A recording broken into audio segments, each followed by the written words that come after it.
周老师，每一期都是他来主持，也感谢我们的同伴像孙潇潇这前后张罗这海报什么都是他们在做。这个系列呢，刚才周老师也说了，就是它是纪念深圳45周岁生日的时候其中的一个讲座。我们不能想象，我们生活在一个什么样的城市呢？我看到今天有几位有年龄大的，也有年轻的，也有中年的。我们生活在一个我们的年龄比这个城市的年龄还长久的城市。大家想象，如果你生活在北京，你敢说你的北京年龄，你的年龄比北京还长？广州、上海是吧？那是在深圳是可以这么说的。我的年龄比这个城市还年长，这是一个非常非常有趣的现象。就是说我们在45年里边，构建了一个超级都市。这个城市有着它极其独特的性格和特点，然后蕴含着数不清的故事。那我们这个系列的讲座呢，实际上是在一点一点的给大家拨开这个城市的外表和内核，来讲述这个城市的故事。我们回想一下我们在看这个12讲的内容，我再简单过一下。第一讲叫微尘之上的唯一之城，这个取自于1994年这个旅行者1号在太空离地球64亿公里外的太空上看地球时候的一张图片。我想很多人都知道这个。当时天文学家卡尔萨根说了一句话，就是说当我们在60亿公里之外回看我们家园的时候，它就是悬浮在一个宇宙中的一粒微尘，非常的小那我们深圳呢，又占这个地球微尘之上，我们深圳的面积占地球的16万分之一。16万分之一是什么概念？是6个足球场，标准的足球场上的一粒大米。我们深圳在地球上面积就这么点那么2000万人聚集在这里这个地方也是我们许多人在此安身立命，甚至像我一样可能就要在此度过余生的这个城市，从全国各地、世界各地投奔而来在这里定居，打拼、安家、生儿育女，然后过终老一生走遍世界的所有的城市，有的比深圳好，有的比深圳差，但是深圳这个城市呢，是我们在这颗地球微尘之上的唯一之城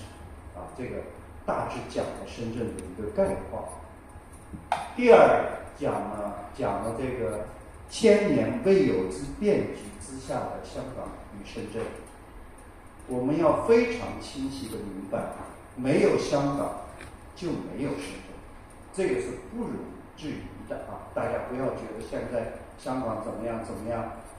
经济指标也和我们逐渐拉开距离，有各种各样的问题，但是深圳和香港是血脉之城就是在180年前在鸦片战争当中，在深圳的母体里诞生了香港。在1979年中国改革开放以后，香港带着深圳一步一步往前走终于让深圳和深圳一起成为我觉得大湾区南部中国的2个伟大的城市所以这里边梳理了在鸦片战争之前、鸦片战争当中英国人如何一步一步的把香港割让、九龙割让新界、租界，然后形成又占领了深圳。我们可能不知道，英国人曾经跨过深圳河，占领了深圳5个月零12天，当时已经在升起国旗，宣布深圳就是我们今天的罗湖那一带、东门那一带，这一带呢属大英女王所有，但是后来经过各种波折，他们又退了回去，最后以深圳河为边界，形成了2个血脉双城，这样的故事。这个我们慢慢，我们在我们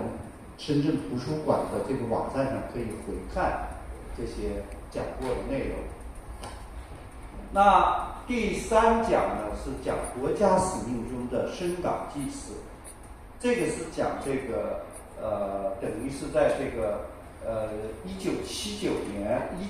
我看这个时间是1899年到1979年改革开放之前，深圳经过的大历史，抗日战争，东江纵队崛起，然后深圳如何成为一个怎么说呢？在1949年东西方开始冷战，我们是站在社会主义阵营，那世界上形成了一个2极世界，资本主义阵营和社会主义阵营，就形成了一个漫长的冷战时期。在冷战时期，中国的国门是关着的，那深圳是唯一对外开着的一个陆地口岸，这扇窗口真的是中间有讲不完的故事，我们再回看新中国的成长历史当中，如果没有深圳这扇窗口，那没有香港，通过香港和外部接触，那整个是这个历史是好多东西不可想象这个大家可以回看那一段其中有一个细节大家要记住，中国2弹一星的发起人钱学森就是经过漫长辗转以后做的克隆，然后在香港登陆，然后在香港从罗湖桥回到祖国的，包括李四光，包括邓稼先，包括好多科学家都是通过香港和深圳回到祖国所以这是一个这是讲这一段历史。然后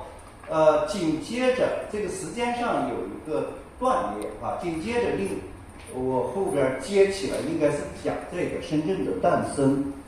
改革元年就是79年之后，79年到80年，一直到84年，这样一个等于这5、6年的这个时间，是深圳奠定成为一个后来能成长为超级都市的一个关键人物。其实我们现在我看今天年轻人多，在深圳从79年从宝安县成为深圳市，然后80年从深圳市升格为经济特区，到这个84年小平来过春节，小平来这里深圳，在这5年当中，深圳处于一个什么状态？就是不断创新，不断闯，不断的在成长，但是时时刻刻都有一个担心，就是说它是改革开放的试验田。试验是什么概念？就是说不成功就会撤掉。所以这5年非常有很多现在回看起来非常感人的扭转了历史的事件在这一讲里做了一个简单的回述。那紧接着深圳的特点就是人口移民之城79年深圳从宝安县成为深圳市的时候是31万人。那2022年我们深圳这个人口自从打开这个来了就是深圳人就这个口号之下，我们都知道在这个口号之下，我们永远数不清深圳有多少人口这个是一个非常就是各种数据来回打架手机的人数人口调研的人数，还有这个户口管理的人数，还有这个我们叫人口管理的这个人数，这些人数来回打架。但是在2022年，深圳最精确的人口数量出来了，通过什么做出来？大家知道不？通过什么？做核酸，记得吧？大家对做核酸的这个统计和监督程度，拿到了深圳的人口的准确数字，2218.78万人，记住这个数字啊，2218.78万人。这个数字是什么？大家知道，澳大利亚的人口是2300人，就是说澳大利亚的面积是深圳的3800倍。我们在只占澳大利亚3800%的土地上，建起了这么一个2000多万人挤在这么小的一个地方，建起了一个这么好的城市啊！我们不说这个城市的其他各种好，单说图书馆，这真的是世界级水平。大家可以去，咱们不是说人家几百年的图书馆啊什么这些咱不说，就说我们图书馆的大众普及性，我们的藏书的去借书还书的便捷性和市民使用的这个程度、高度、服务的水准啊，是非常的，真的是世界一流水平。这个只是我刚才说的，就在这45年里边实现啊，这个是世界城市发展史上绝无仅有的案例，没有之一啊！就是这45年里，它有2个第一，一个就刚才说这个人口变迁，它是全球人口增长数量最多和人口增长数量最快的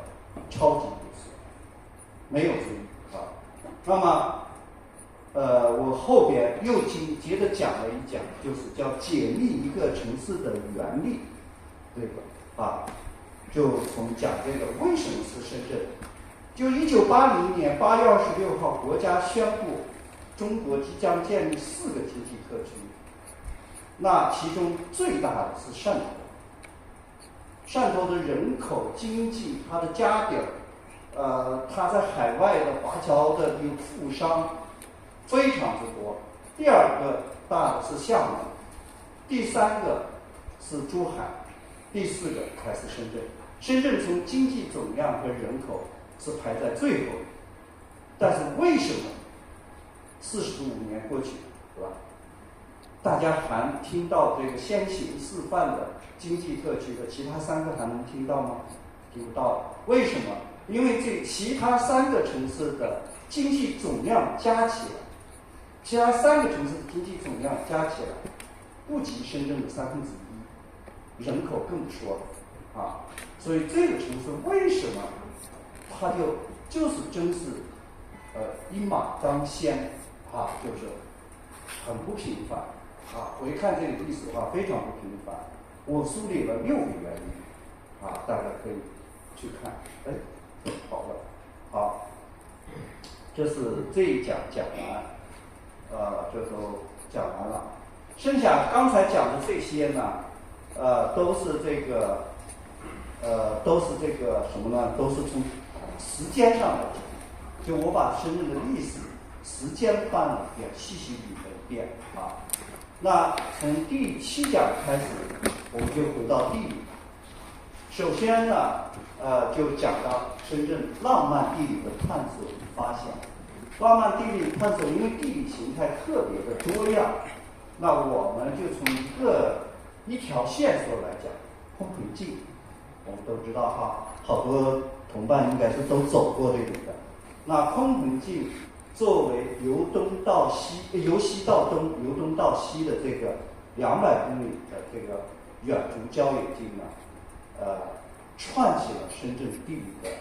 各种形态。那讲这讲的时候，正好我写空盆径是我一手策划、参与建设后来全力推广的一个作为深圳市城市规划委员会委员，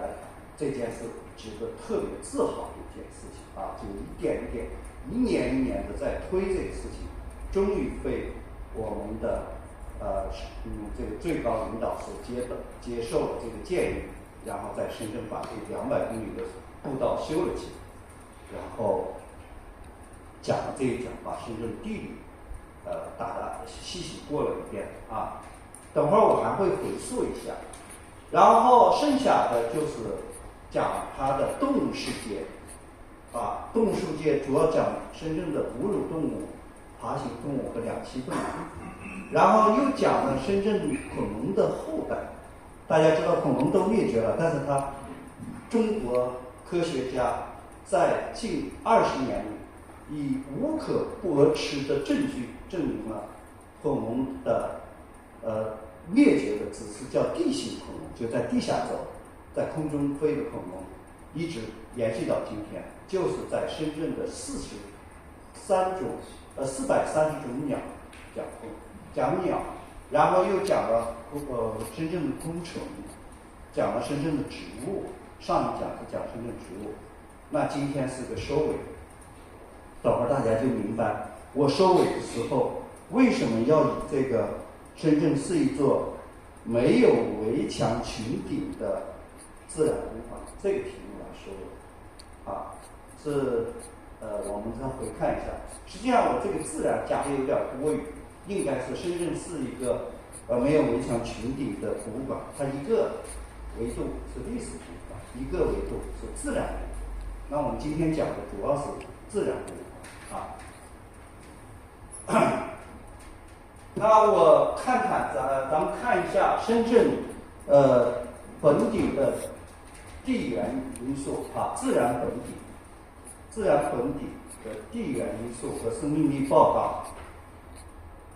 先看深圳在地球上的位置，大家前段时间美国人正在飞绕月球啊，传回来很多令人震撼的照片。实际上，我们人类飞向太空有各种各样的启发。最大的一个启发就是，每当人类回到太空以后，回看自己生活的地球，会有很多感受。大家在网上搜一下，这些宇航员在空中看日出的，看到这个地出，就是什么？就是地球从月球的背面冉冉升起时候的他们的一些感受，我觉得非常好。人的心胸会开阔一些，人的精神也会开放啊。那这个我们是风明4号，我们国家自行研发的卫星，在36000公里外拍摄的地球影像。那我们非常清晰的看到深圳位于这4个地理位置啊。它位于这个蓝色地球的东半球啊，位于这个欧亚大陆的这个南端，位于南中国海的北岸，还有广澳太平洋的西岸，这样一个位置哈。这个位置我们要清楚，就是深圳的生态命是有这个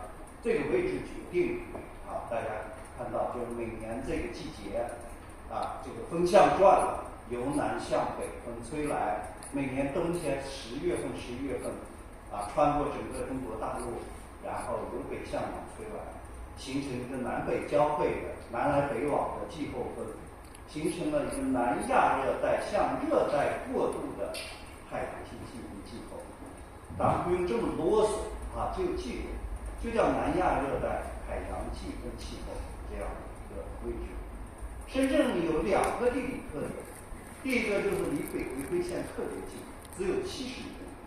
另外离赤道也特别近，实际上它是一个热带城市啊。从这个我们从植被上，从它气候上来看，是一个热带城市啊。那它的这个最大的特点2个特点，一个是降雨量特别丰富啊，它是全中国降雨量的3倍，全球降雨量的2.3倍啊。然后第2个特点，就是夏季特别漫长，有206天。大家想象不出一个城市的夏天超过206天，但实际上温度平均下来是23度，这个温度是非常有趣的一个温度，就是特别适合万物生长就是因为降雨特别多，然后日照特别充足给这个营养物质的溶解和营养的流动提供了非常好的条件，所以深圳就成为特别适合人类和万物生长的生态土地，这一点是非常重要的，也是北半球生物多样性最丰富的城市这个是它的一个特点。那它这个各种天上飞、地下跑的、海里游的各种各样的生命加起来超过2万种这个是它的一个基本就是一定是超过2万种，有可能是超过3万种，因为光昆虫呢就是1万种到2万种之间，没有一个精确的数据，但是大的动物是有精确数据的。我们先看看这些大的动物，哺乳动物67种，实际上是68种，因为少算了我们人类人类这个它占这个全国的接近10%，占全球的接近1%。体型最大的就是我左下角这个野猪现在这个野猪现在变得来了就是深圳猪，就反正怕人一点都不怕人，自己找吃找喝。我在这个马栏山上看到最多的一个野猪群将近20多只，非常奇特的现象就是说，这些野猪不知道从哪里带了一批家猪出来，就是一少半的野猪，一多半的家猪带着在山里跑，而且那野猪非常负责任，就遇到人说野猪的那些头领会站在头盯着我们看，不让我们靠近。然后他们往山上跑的时候，那野猪跑到前边来护着这些家猪上山，我就觉得这是特别励志的一个故事向往自由、带领自由、真正自由的一个故事。这个可以写成一个小朋友，这是体型最大的，剩下猕猴豪猪豹猫各种各样的。大家可以听那一节课，就是深圳的动物世界有详细的叙述。深圳的鸟是430个这个占的比特别高，占到全中国的接近1/3真正的鸟类。它就是位于候鸟迁徙线路上候鸟特别多，留鸟也特别多。我们早上起来晚上失眠都能听到这个鸟的叫声，尤其最近有几种鸟吵得大家也是比较心烦本来为别的事儿心烦就怪到鸟身上。那种鸟大家记一下这个名字，叫噪鹃就是声音越来越大的那个对，现在过了4月份就好了，大家再努力。它就是像求偶的一种鸣唱。那对雌性鸟来说，那就是在阳台上在弹着琴，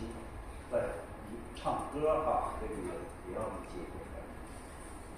然后两栖动物是28种，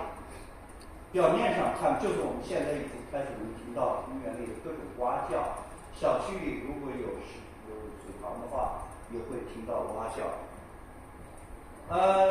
我们感觉不是特别多，28种，但实际上大家可以看英国这么多年孜孜不倦的在博物学家在研究，在发现，最后只有7个种两栖动物。那我们深圳这么小一个城市，就28种爬行动物龟、蜥蜴、蛇这样的有71种就最上点那个叫变色树蜥，现在叫中国树蜥，所以深圳非常常见广东人叫它叫鸡什么公，鸡腹公还是四脚蛇这样的下边这个叫白虫捉叶青，这个季节就开始就比较活跃了。这个是深圳最常见的毒蛇，数量最多，伤人率也最多。但是我们要清楚，就是我做自然研究和历史研究有这么多年了，快30年了，我可以非常负责任的告诉大家，深圳和香港2个城市近30年里没有一例被蛇咬伤以后死亡的案例，大家记住没有。但是每年都有人认为去山里摘个蘑菇采个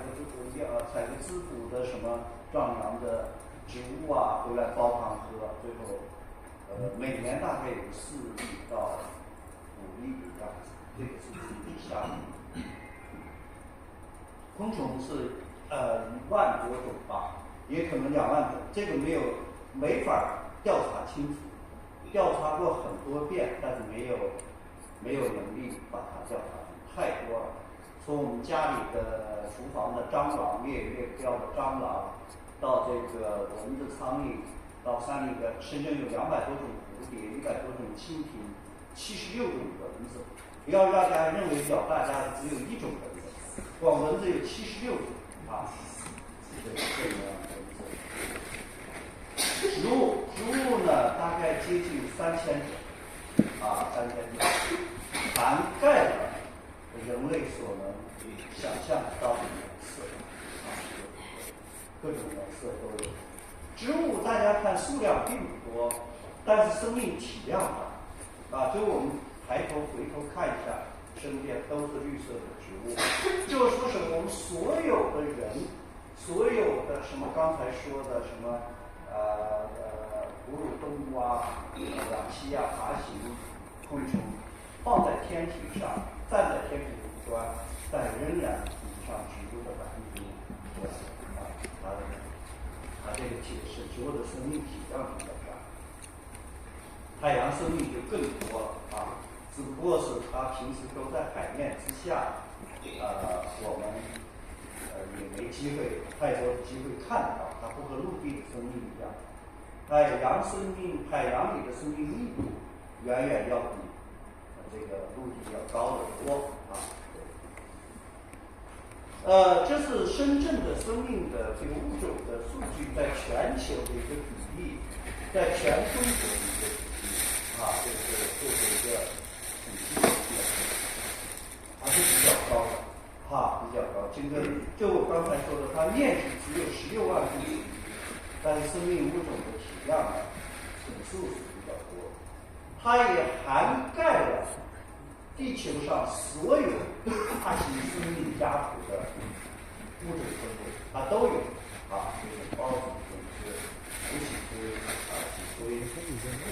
各种关系就是大的人类都有。那在深圳呢，这是深圳版的食物链那些最早曾经在这片土地上曾经这个有过很多庞大的生命，现在都没了。现在就是最大的就是蟒蛇和雕这样的一些食物链。大家看中间那条线，实际上我们认为，动物和植物之间呢，就是这个动物是大鱼吃小鱼，小鱼吃虾米，就大的吃小的，凶悍的吃谁的，但实际上你发现没有，他们是来回吃的我们也曾经看过很小的蜘蛛，大家一直认为鸟是吃蜘蛛的，那我们看到很小的蜘蛛织了网以后把鸟网住，然后把它吃掉。然后深圳也有毛膏菜，是专门吃小动物吃昆虫大家以为植物是被动物所吃的，但是毛膏菜是吃蛋白的，要吸收蛋白，所以它吃肉，所以这个各种特别复杂。这个特别复杂的食物链关系揭示了一个很根本的东西，就是在生命的互联网里边，它的壮观和复杂程度超过了我们人类的想象。这个是第二个呢，就是各种生命表面上我们看到的这个吃那个，那个吃这个，实际上呢，他们呢是一种唇齿相依的关系，谁也离不了谁啊，是吧？第三个呢，就是每一个物种不是孤立啊，任何一个物种的变化或者消失呢，都可能引发一系列的崩溃啊，这个是我们这个要留心的一点。然后这个城市的核心美丽的动力就繁衍啊，我们就开的花叫鸟的叫声啊，变化色彩的变化都和繁衍相关啊。那么这么多年观察下来以后，这么多年研究下来以后，我就有一个非常就是说，你说各种各样的真理是没有意义的，没有一个恒定的东西，但有两点我个人可以确认的，就是只有多样是唯一，唯有变化是不变。你永远就世界上没有任何一种生命，包括一个生命里的庞大的群体，没有任何一个是相同都是有独立的。这实际上我们人就是大家以后人是非常有这个感受啊，每一个人都有自己的性格，所以永远不要做别人，做为你自己啊。那唯有变化是不变，时时刻刻在变化。你认为是平面，你永远不要维持一个静态，没有静态啊，始终是不断的在变化。那深圳呢，有两个联合国，我们是钢琴之城、阅读之都、阅读之都。我们图书馆呢，曾经获过这个因为阅读好叫阅读之城还是图书馆之城的一个名字，是吧？在联合国啊，图书馆之城是吧？啊，那我们还有两个名义是联合国给的，大家可能不大关心，大家知道生物多样性卫理城市和自然城市行动平台啊。好我们刚才讲了一下它的。第二个呢，我们看一下多样的地理形态形成的生态系。深圳呢，除去沙漠里面，咱们夸张一点说啊，我们在深圳还真除了沙滩以外啊，没看到过沙漠啊。那好像不管多小啊，都有什么样的地理形态都有，城区、山地、平原、河流、湖泊、岛屿、沿岸、沙滩，什么样的地形都有啊。那各种各样的地形，各种各样的这个地理形态呢，构成了各种各样的生态系。我们先看山地生态系。大家来深圳可能就明显感觉到山特别多。大家看，深圳的山占到60%，所以深圳为什么会出现全国最高的人口密度？就是它把人呢都因为有山，都压到小小的平原里面，都聚集在这些地方啊。这个最大的问题就是弄得房价特别高啊。你看我们后边这么密密麻麻的都是这个山地，但是这个深圳的山地有一个好处，就是它保留了一个其他城市里所没有的都市光影。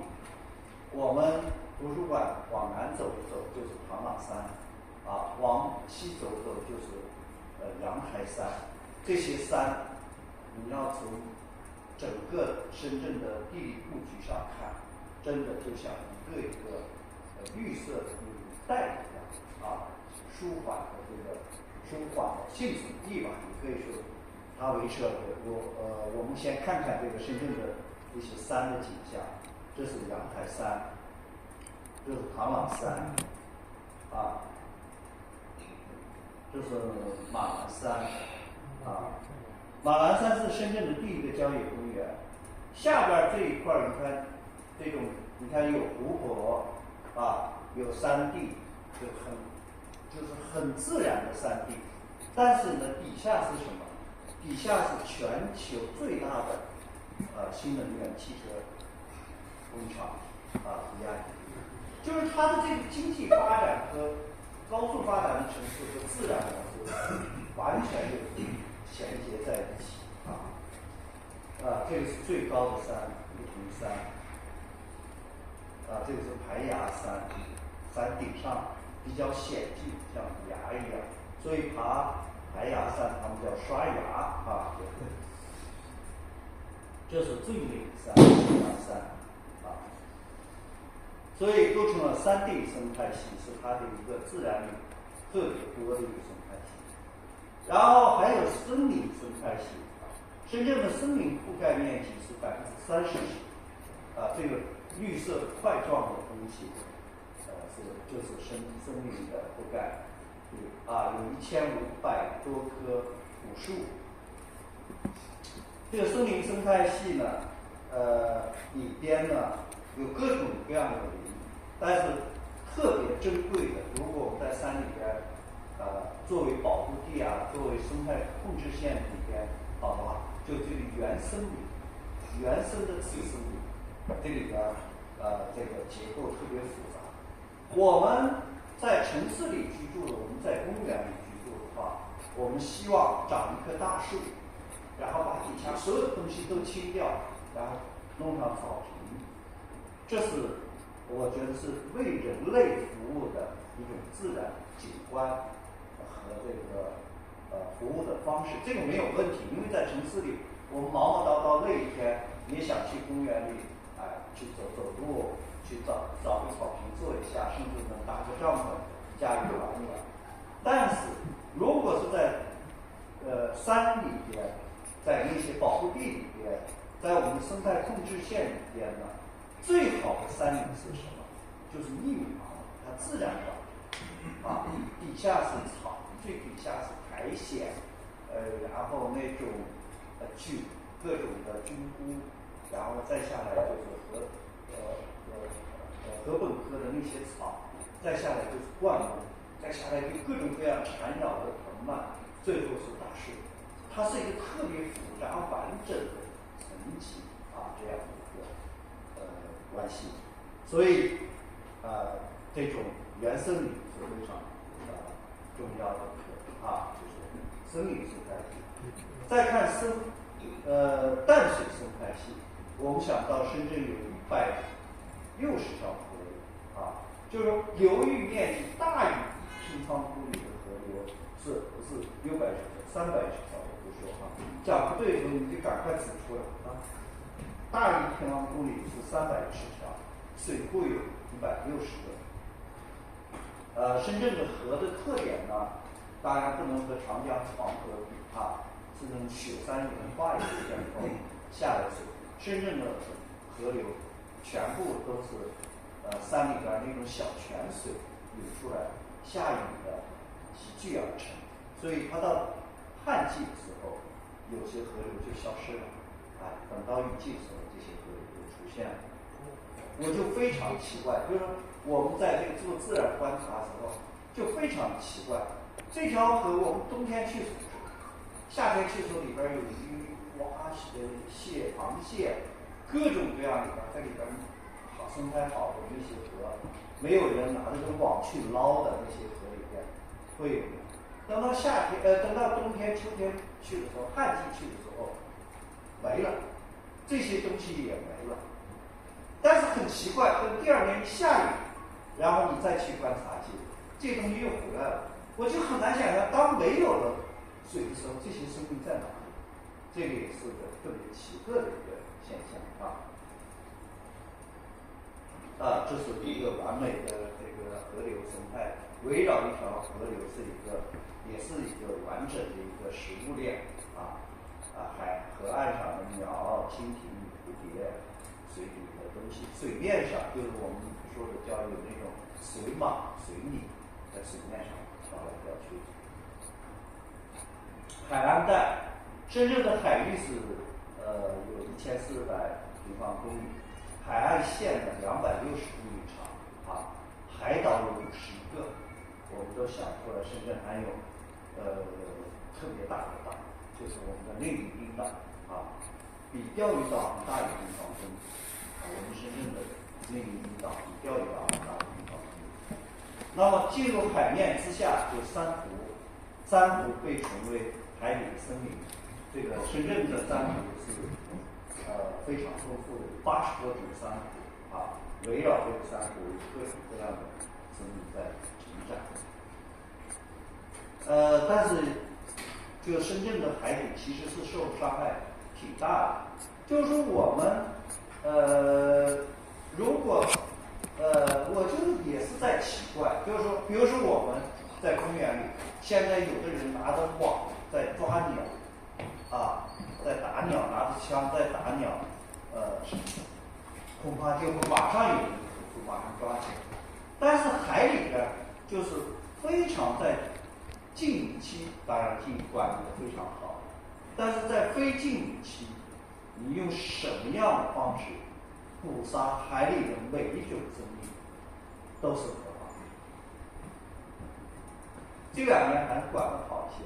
早些年我们做那个自然调查的时候，潜到海底看得非常痛心，就是海底下白花花的一片死鱼，就什么呢？就那些人，一个是炸鱼，就是放那个水泡，炸了鱼以后，他们只把大的鱼捡走，然后那个小的鱼就浮在海底，一层的白色。现在管理比较严。第2个更不可思议，投毒，就这片海域放那个氢化钾的方式，就用最毒的物质，然后海里一片水草。这2年好一些了。深圳呢，我们一直在推动深圳的4个近海，成为禁渔区。深圳湾已经全面禁渔了，已经整整17年。啊，深圳湾已经禁渔，其他3个海湾还没有啊，期待的。因为这3个海湾里，提供深圳湾的鱼是没人敢吃的，尽管有好多人在里边捞，我觉得他捞了他也不会自己吃，他一定是卖掉了，偷偷的捞。大亚湾和大鹏湾里的鱼，可能我们吃的1万条鱼里边，它都轮不上有半条，可能10万条，非常非常的，就是原生鱼在深圳这个海鲜里头占的比例几乎可以忽略，它也没有经济的贡献，也没有生产力的贡献。这个是下次我们走海岸边的时候留意这种潮池，潮池我们叫它叫大海给予陆地的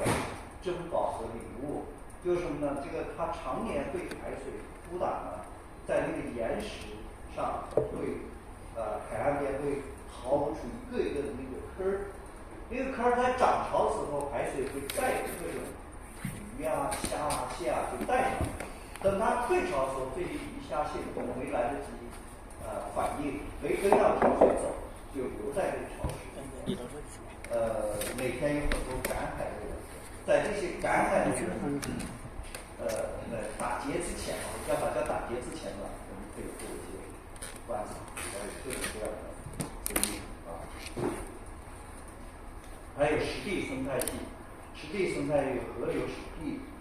海洋湿地、人工湿地，各种各样的湿地啊。深圳也是比较丰富的。还有滨海湿地是深圳最经典的、对市民可观、最直接的，就深圳湾，这是典型的滨海湿地啊。大家看那个深圳湾，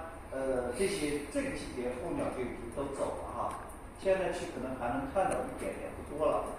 大家看那些鸟特别有趣，它们在里边逃着吃东西的时候，嘴上全是泥，那个泥很干净，然后脚很干净，但是伸到这个泥里边的时候，一抬起来的时候全是泥。哎呀，好多人就说了，能不能把这泥清掉，干净一的水？那不是一个健康啊，不是健康的生活。它一定是淤泥构建而成的一个复杂的那种沉积物、微生物、小鱼小虾大家都在这，所以自清则无鱼啊。这个深圳这片滨海湿地，看鸟、看招潮蟹、看什么弹涂鱼，都是你在这个滨海公园的路边就可以看到，在那个桥上、身上都可以看到。这个是非常幸运的。大陆车里看这种资源，还有都市生态系，这最经典的都市生态系就是粤海街道办，就是完全人类活动构建的一个生态系，以人类为中心的一个生态系，融合了社会、经济、自然符合的生态系统。大家看那些小绿地，特别的重要。这个绿地的重要，我真的是非常身边有好多的案例。大家知道你们在用不用一个软件叫懂鸟？好多有人在点头。这是中国乃至于全球最好的识别鸟的软件。这个懂鸟，到什么程度？你把这个软件用了以后，它能听见鸟叫录下来，这个软件就会给你显示这是什么鸟，就非常好的一个软件。这个软件的发明人是我特别好的朋友，他就是在大厂上班，在腾讯上班，腾讯上班就压力特别大。有一段时间大家知道，不是人家腾讯不好非常好的企业，但他自己的问题他压力大，他就有点小抑郁了。抑郁了以后，有一天他腾讯对面就是深大，那会儿深大还可以随便进去，他就到深大里面散步，就发现哇，深大里这个环境挺好，树草地然后特别好，就在里边看到好多特别好的鸟，比较好奇，然后就开始买了相机，开始观鸟、记录鸟、拍鸟。他本身是做软件的，大家是那种叫码农嘛，但是有想法，他越来越观鸟，首先把他抑郁给治好治好之后，这不是又些想法了吗？这个就是做了我们今天全球最好的童鸟，他做了。这个就是从公园里一片绿地街道边一片绿地开始的，所以这个我们不多讲都市里的公园也是这个城市非常重要的一部分。深圳的公园那是非常非常多了，现在已经是1300多个公园当然有些公园很小，叫口袋公园，大家可以想象多小。但是就是我刚才说的，对这个老百姓特别重要这是公园里的一些微型生态系各种各样的东西去留意充满了各种动物那它这2年深圳有一个策略，就是说城市发展的一个策略，就是构建超级都市里的独一无二的这种地理格局，叫3海连城，叫一己一带20廊。一己呢就是这条线，看到没有？就是一直到这儿上来到这条线，一己一带就是它是以山脉为脊梁。深圳非常幸运，就有一条山脉正好穿过整个城市的中心。一带呢就是海岸线从深圳惠州的这个海岸线这一带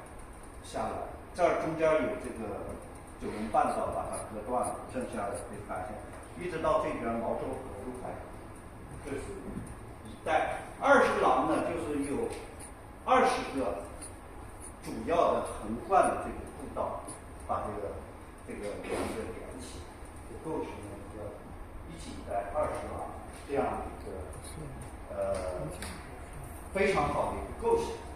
非常好的构想。这是2006年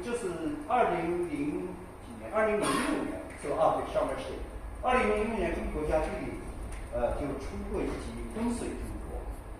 就给深圳看了一次这个说深圳风水是非常好的，看到没有？是什么呢？是这个港湾靠叠，岛屿齐布，金龙潭主临归下海，迎本养鱼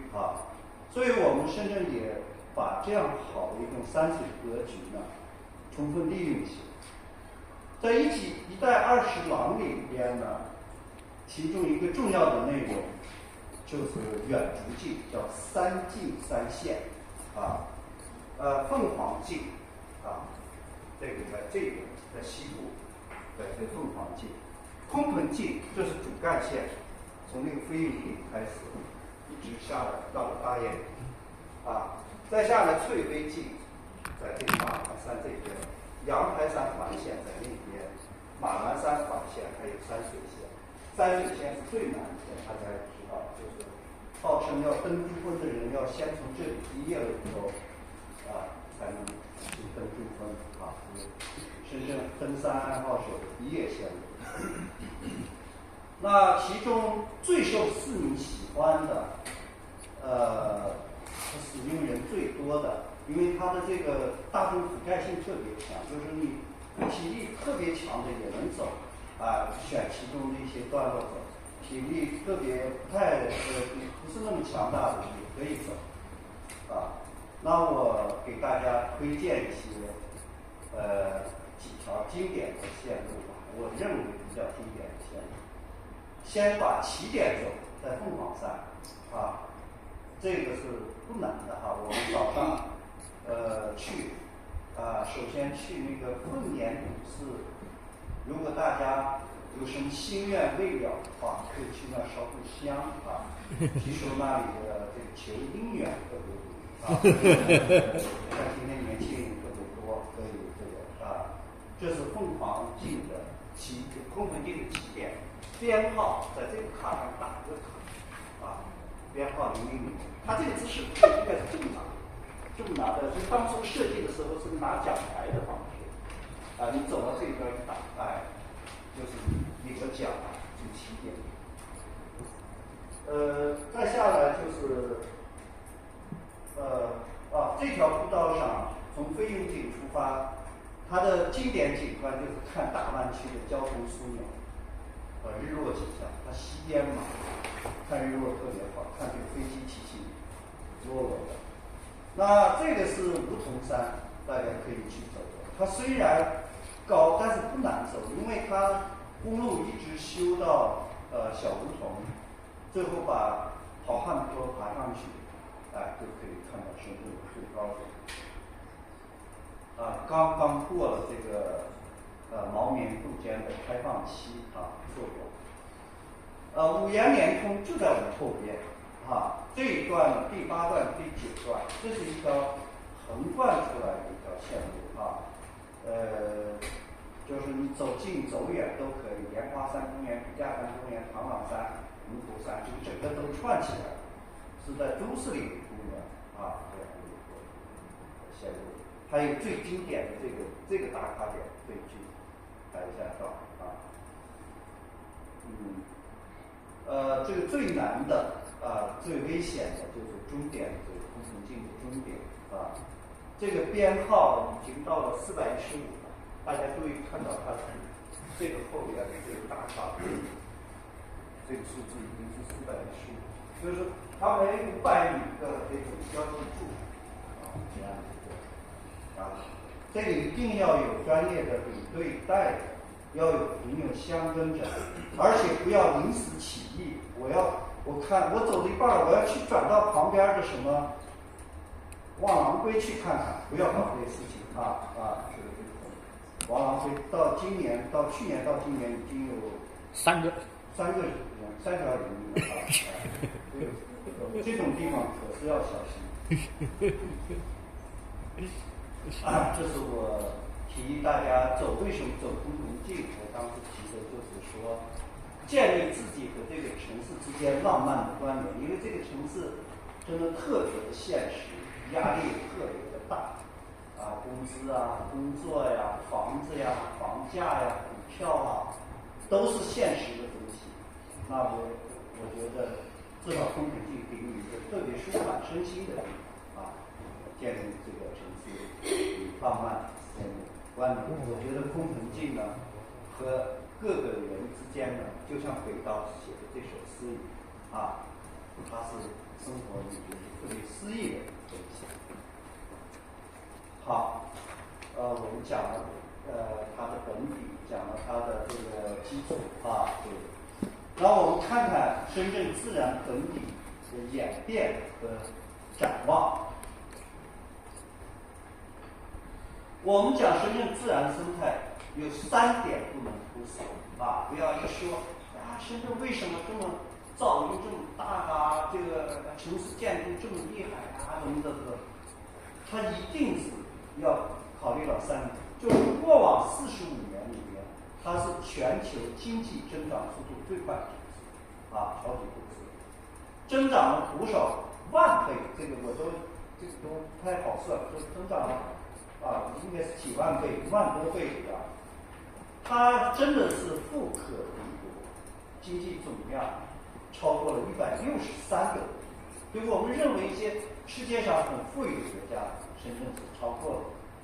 了。那么第二个不能忽略这个人口增长速度最快的城市，它的移民来自各个地方是在45年里，深圳成为上千万中国百姓的投奔之城、寄居之所、应许之地。这一点非常重要，应许之地，就很多人是在内地没有出路，然后来到深圳，找到了自己的生命的位置。这个是这个城市的一个特别伟大的地方。在过往的这45年，现在可能全国各个城市发展的都非常好，差距不大，开放的程度也大。那么在40多年以前，内地城市的开放度和包容度和深圳的开放度和包容度悬殊特别大，所以很多人都是在这里来找到自己的位置。它也是全球人口密度最高的千万级的人口城市。这个圈圈是什么？大家看，还是这个是上边这个部分呢？是这个这个是暂住人口大家看没有？这个是对，这是非户籍人口和常住人口，关内关外的这个。深圳也是一个很奇特的现象，就是说有户籍的人口呢，远远低于没有户籍的人口这个大家看看这个从面积上来讲，深圳是北京的1/8，广州的，然后整个重庆的。我们是在杭州的也是应该是8.6%。咱们在这个经济总量在全球的一个排名，和那个特别能打的那个以色列，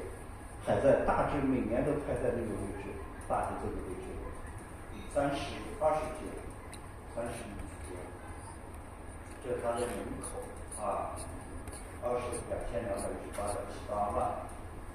那我们记住2个时间1979年3月5号，国务院发文由宝安县成为深圳市1980年8月26号深圳生日这一天深圳年年，我不知道哪个城市年年给自己过生日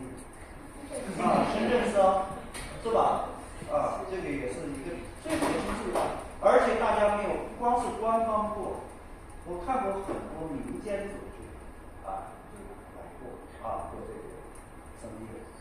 那我有一张我们拿出来一个80年前，这是80年前的东门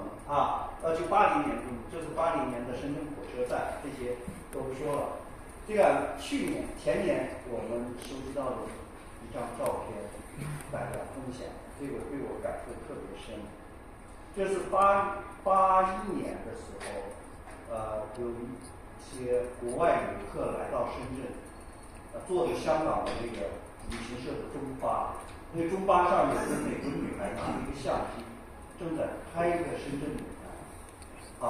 后来我们费了很大劲，把这个他拍的这张照片也找到了我们看看这个深圳40多年以前，40年前的这个深圳，45年前的深圳的女孩的这个模样，就我们那代人对西方的那个物质文明生活方式的羡慕，2个同龄女孩的这个生活水平、生活方式的差距，那真是天壤之别那我们这个城市45年的时间，我们国家用45年的个时间，取得了真的是难以令人想象的进步啊！这个是我非常值得自豪的地方，也是非常值得幸运的地方。生活在一个特别好的、伟大的一个变革的时代啊，这个我们赶上了。那82年的深圳的从铜山上看深圳，和2022年从铜山上看深圳，这什么那种传说中的沧海桑田、地覆天翻、沧海桑田变迁，我们也赶上啊，这是在这个短短的时间发生的。这个是这个地方叫落马洲的观景台，这个是当年1979年、78年的时候，中国还没有开放，79年以前吧，没有开放，香港就在落马洲修了一个观景台，这些进不了中国参观的游客就在那拿着望远镜看深圳，那么他们看到深圳就今天的莆田口岸和皇岗口岸啊，那一片田地就是今天的莆田口岸和皇岗口岸，这样已经发生了很大的变化。那我讲了这么多变化，这么天翻地覆的变化以后，一定会带来我就提一个生态系统的破坏和生物多样性的消减吗？受到伤害的环境是一定无可挽救吗？我们就在问，我一直在问这个问题。那我给你看几个数据，档案这么多年查到的，从1949年到79年，在深圳消失了的第一个物种引豹，这个动物非常漂亮，漂亮的它身上有保护色，就是像云朵一样。这个是在59年我查资料，1月20号是最后的记录。然后华南虎，我们知道，我们想象不到深圳华南虎，1959年对宝安县的县长在政府报告里说，在过往11年里，这个民兵打了6头华南虎。我查海关的资料，在这个61年的时候，50年代的时候，我们出口一样，我们国内老百姓特别希望能买到的，而很难买到的，叫飞格尔自行车。年龄大的人知道这个东西啊，年轻人都不知道。凤凰牌自行车知道不？知道啊，知道就好。我们都割带割得太远了。出口这样一辆自行车是8美金，而出口一张虎皮是1200美金。所以当时国家是鼓励、奖励各地的民兵去打这个东西，打华南虎。所以在61年的这是最后的记录，59年、61年最后的记录啊。赤狐、狐狸我就不知道什么原因，它不完全是被捕猎，就突然这个东西就在香港、在深圳就没了，而且在广东也没了。我觉得不是捕杀的问题，这个狐狸就没了，这个。那在1979年，我们刚才说了，对文化的一个圈改革时代来了。到今天呢，有没有彻底消失了大型狐狸？有吗？哪个人说有？赶紧站起来。有吗？要拿出证据来，消失了什么物种？我也曾经认为是有，我也一直认为是有。比如穿山甲，深圳曾经有很多穿山甲，比如赤脊，深圳有鹿科，唯一的鹿科，有鹿科、赤脊，这些我们认为，包括深圳曾经有个水獭，就是那个自己啃了树以后造房子的那个水獭，这些深圳曾经都已经有。我也认为，我最早做调查的时候，我非常悲观的就认为这些东西都没有。但我们看，水獭是2020年出现的，看到没有？穿山甲已经在深圳6个地方发现，非常让人欣慰。而且是托儿带领，这一点非常重要。托儿带领就说明他至少是两公婆嘛，是吧？这个至少他是能生娃再繁殖，这个是一个良性的结果啊，这个而且是在好多地方发现。那我就再往前推，大家可以看这个，就是1908年100多年以前深圳的影像啊。我们看西方传教士在这里修的传教士，房子造的多美，这个我们不管它啊，这段历史我在前面已经讲过，但是我们看它后边的山，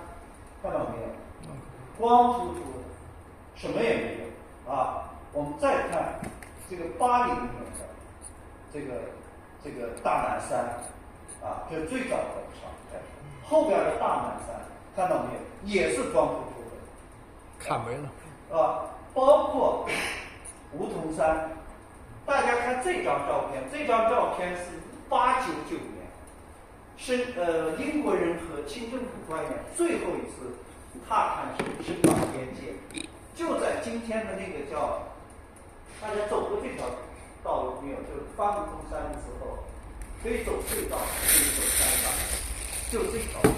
大家看看梧桐山。也是光秃秃，没有植被就不可能有生物多样性，所以但是今天的这个植被就恢复的非常好，恢复得非常好。所以看我们发现的，在这个安的这些机器里边，发现了石蟹纹，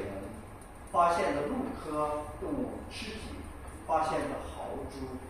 都出现了。数量肯定比不上苍蝇蚊子那么多了啊，这个我没办法跟那个比，但是它们存在，的确是没有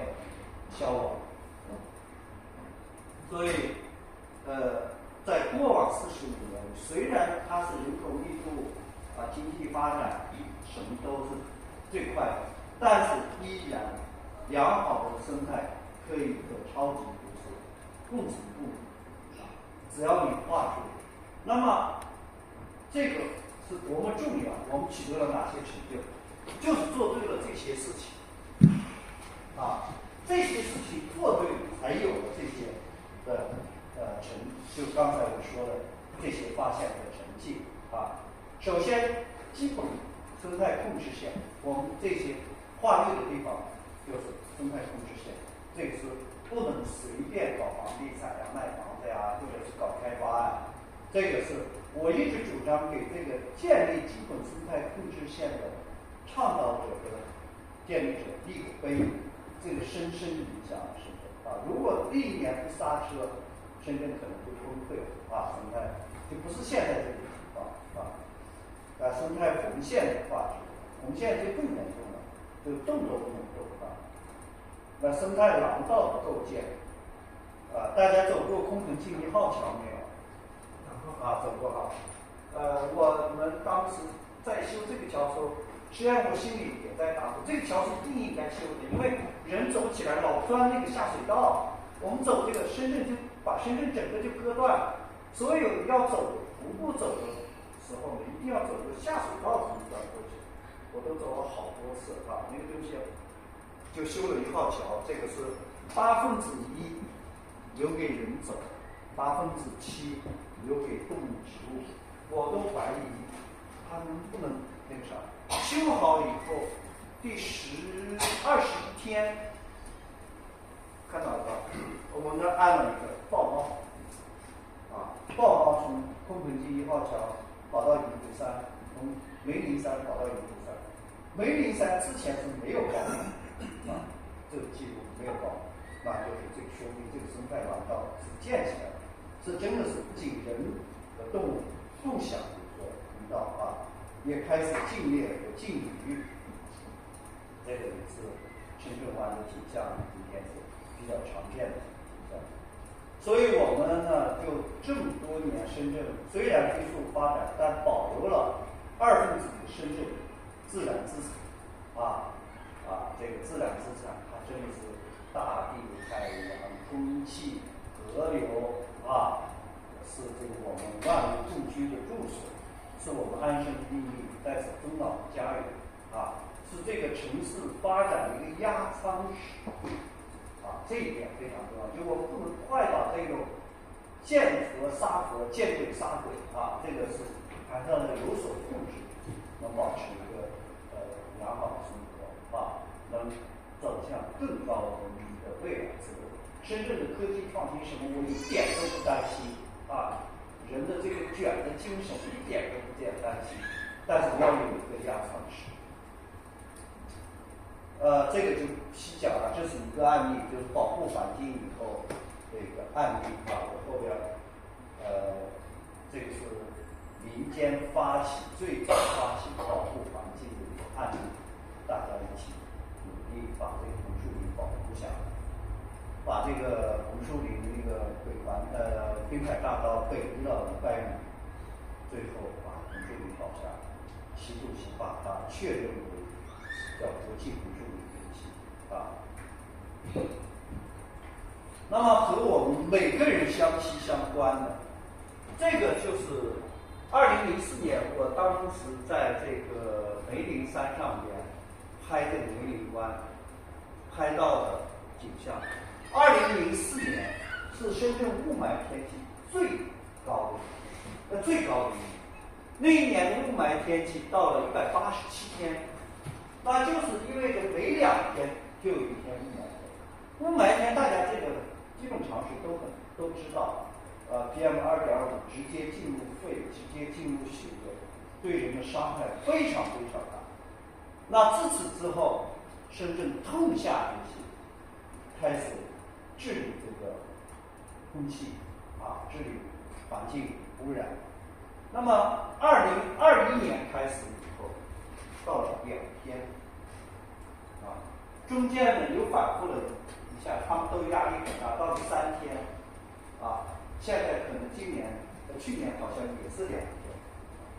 就从187天，空气这个是和我们每个人都息息相关，不管你是超级富豪，不管你是高位的官员，不管是我们自己的百姓，每时每刻呼吸的空气，是深圳的空气已经远超欧洲那些顶级城市的欧洲的标准，就在这么一个高密度的人口聚集的城市里面，所以深圳有个词儿在前2年叫深圳蓝，后来这个词儿在宣传媒体上不让提了啊，说是你深圳蓝，那别的城市都不蓝了吗？不让提。但是这2年没人提这个事儿，其实还挺蓝的啊，蓝没变，但是不让说了。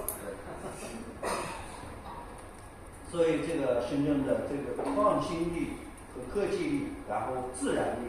会推动深圳向更好的一个城市发展。那和我们每个人息息相关的是什么呢？我有一个梦想，就是让深圳成为全国人均平均年龄最长的城市。大家不要觉得这是一个奢侈的想法。我们深圳和对岸的香港，已经今年上面是连续8年，是联合国里边确认的全球人口平均年龄最长的城市啊。你看它的2025年，我2025年的报告，这是还是比较新的啊，这是2023年的。2025年的报告我也看到了，和这个差不多，就女性的平均年龄到了89.6岁，这个是真的是个奇迹啊！我们想，我们在座有好多女性啊，你们想，你们平均年龄都能到89岁，你们真是好日子长得很啊。这个男性短一点，82岁，男性82岁，女性89岁。如果现在是平均现在你们年龄如果是30到40岁的话，如果是能这个活到89岁的话，那没有问题，活到150岁当然就是有可能啊。因为大家也都知道，现在的技术医学发展有很多的未来的可能。所以香港的这个人均年龄为什么特别长呢？当然有它的营养，大家知道，其实香港人生活压力非常大，不亚于深圳。然后他居住条件，我觉得真的是也没有比深圳人的居住条件好到哪里去啊。但是它有一点特别好，就是香港开埠183年，183、87年，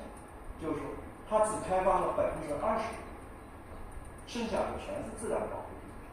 郊野公园政府控制的，所以我们是开发了45年，开发了50%的土地，但是没有关系，我觉得这个剩下的50%能保护了就没有问题，因为剩下的50%已经接近香港的总面积，所以我们好好呵护环境，不光是保护万物，那么只能唱高调至少我们可以活得更久一点所以我相信未来呢，深圳可以在45年里建成一个超级都市，它也有能力在未来构建一个特别缤纷多样、美好、和谐平衡、万物共生的家园。那这样的家园呢，为什么我们回到我们的主题上？就刚才讲，它不光是一个历史的地方，它是鸦片战争的地腔，是被割让地块土地申请改革开放的一个，它是历史的部分，它也是自然的部分。刚才也讲了它的物种它是一个整个深圳的建设部分。但是我今天非常给大家特别推荐的时候是什么呢？它不仅是整个深圳是一个部分，深圳即将建成和开放亚洲最大的自然公园。我给大家看看，这个在坪山这是一个非常8个厅。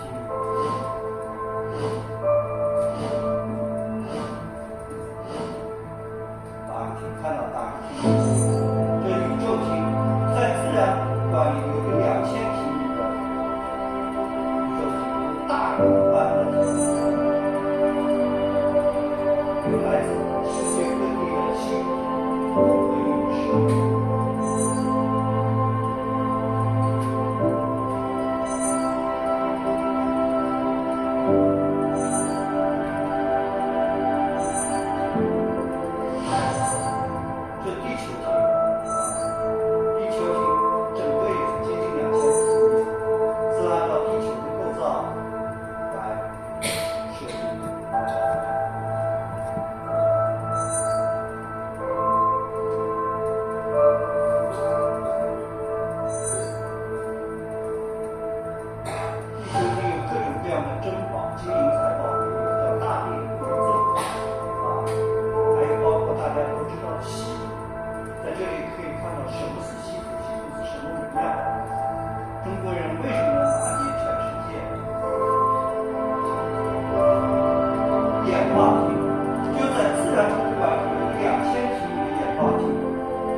带大家去，就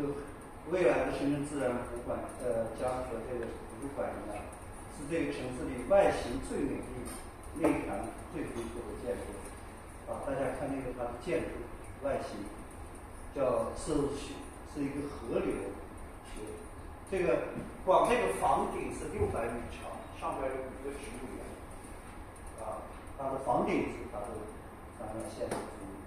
它在这个深圳的整个大湾区的位置，在深圳的位置。建筑造型，它的内部结构取自于地表之下、河流之畔、群山之间5个大桶状的东西。里边有影院，看到它有这个，有一个叫自然剧场有个华木影院。这个整个这个剧场自然剧场的屏幕是21米长，可以看一些非常壮观的屏幕影院。它8个厅的一个基本概况。那非常欣慰地告诉大家，就图书馆和自然博物馆联合办了自然博物研习，已经开班了。我知道这里边应该有同学都听过一些课，已经讲了6节课了，所以12总备讲将近30节课希望未来呢，我们一边学自然知识，一边有机会去自然博物馆做讲解员、做志愿者，特别的欢迎这是下个月要开始讲第6讲。所以今天虽然是深圳12讲的最后一讲，但也是自然研习营的给大家介绍，大家接着可以再去听别的课程如果还想见我的话，不想见那就说了谢谢大家感谢这个朋友。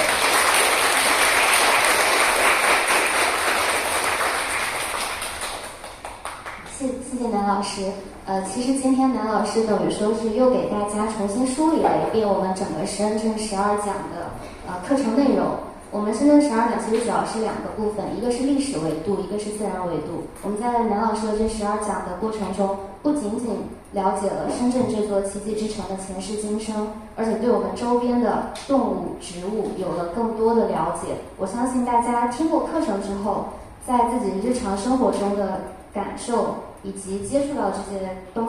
动植物这些身边微小的事物的时候，感受是不一样的。那么也像南老师今天给大家介绍的，我们自然博物研习营其实是从今年1月份已经开始了。这个研习营呢，也是分为2部分的课程，一部分是讲座，一部分是研学。讲座和研学都是需要通过报名参与的。然后讲座呢是下一讲的话就是5月16号我们会讲这个恐龙，非常欢迎大家来参加。那么今天也是深圳12讲最后一讲，我们想和大家留一张大合影，那么我们的这个系列的讲座就整体结束了。那么大家可以坐得更聚拢一点，然后我们拍一张合照。